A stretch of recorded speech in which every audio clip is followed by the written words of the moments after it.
This is a tribute to William Bill Iredale, a friend, a veteran, and a patriot.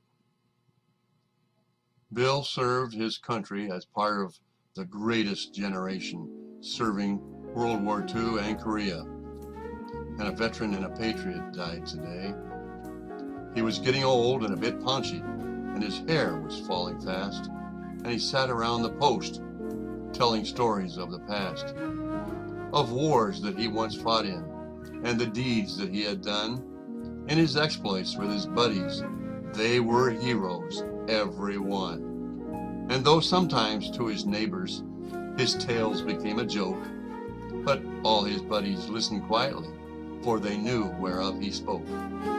But we'll hear his tales no longer, for old Bill has passed away, and the world's a little poorer, for a veteran and a patriot died today. He won't be mourned by many, just his children and his wife, for he lived an ordinary, very quiet sort of life.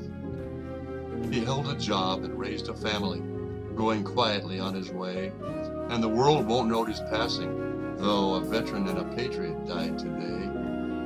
When politicians leave this earth, their bodies lie in state, while thousands note their passing and proclaim that they were great.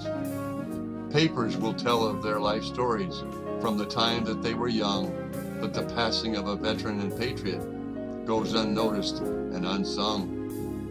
Is the greatest contribution to the welfare of our land some jerk who breaks his promise and cons his fellow man, or the ordinary fellow who, in times of war and strife, goes off to serve his country and offers up his life? The politician's stipend and the style in which he lives are often disproportionate to the service that he gives, while the ordinary veteran and patriot who offered up his all is paid off with a medal and perhaps a pension small.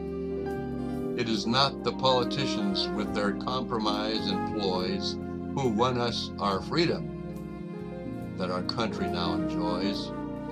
Should you find yourself in danger with your enemies at hand, would you really want some cop-out with his ever waffling stand? Or would you want a patriot, his home, his country, his kin, just a common veteran and patriot who would fight until the end? He was just a common patriot and veteran, and his ranks are growing thin. But his presence should remind us we may need his like again. For when countries are in conflict, we find the veteran and patriot's part is to clean up all the troubles that the politicians start. If we cannot do him honor while he's alive to hear the praise, then at least let's give him homage at the ending of his days. Perhaps a simple headline in the paper that might say, "Our country is in mourning, a veteran and a patriot